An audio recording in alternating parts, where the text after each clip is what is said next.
தமிழுக்கு காலமெல்லாம் 3 படை, கற்புடைய மங்கையரின் காவலுக்கு 4 படை, இதுவரைக்கும் இருப்பது எங்கள் முருகனுக்கு 6 படை. 6 படை 6 படை. இன்று எங்கள் மருதமலை கோயில் ஒரு 7 படை. 7 படை 7 படை.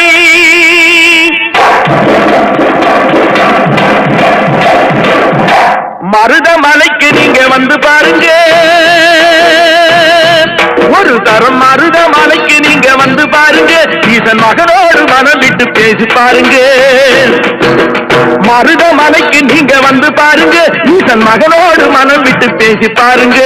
தீராத வினைகள் எல்லாம் தீர்ந்து போகுங்க, சத்தியமா சொல்லுறேன், தீராத வினைகள் எல்லாம் தீர்ந்து போகுங்க. அது தீராவிட்டால் வந்து என்னை கேளுங்க, அது தீராவிட்டால் வந்து என்னை கேளுங்க.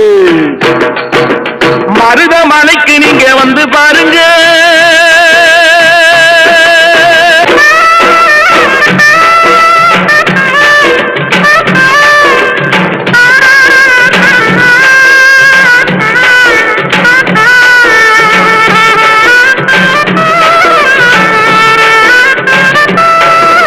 பார்வதியும் சிவனாரும் மிதிச்ச மலை, இங்கு பாம்பாட்டு சித்த வந்து வசிச்ச மலை.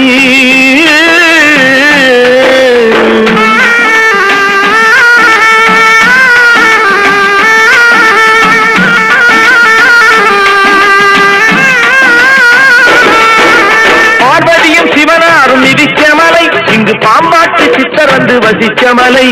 முக்தி பெற முனிவர் எல்லாம் சுற்றிய மலை. எத்தனையோ முனிவர் எல்லாம் சுற்றிய மலை. இத்தனைக்கும் இந்த மலை ஏழைக்குத்தான் சொந்த மலை. இத்தனைக்கும் இந்த மலை ஏழைக்குத்தான் சொந்த மலை. இத்தனைக்கும் இந்த மலை ஏழைக்குத்தான் சொந்த மலை. அந்த மருதமலைக்கு நீங்க வந்து பாருங்க, ஈசன் மகனோடு மனம் விட்டு பேசி பாருங்க. தீராத வினைகள் எல்லாம் தீர்ந்து போகுங்க, சத்தியமா சொல்லுறேன், தீராத வினைகள் எல்லாம் தீர்ந்து போகுங்க. அது தீராவிட்டால் வந்து என்னை கேளுங்க, அது தீராவிட்டால் வந்து என்னை கேளுங்க.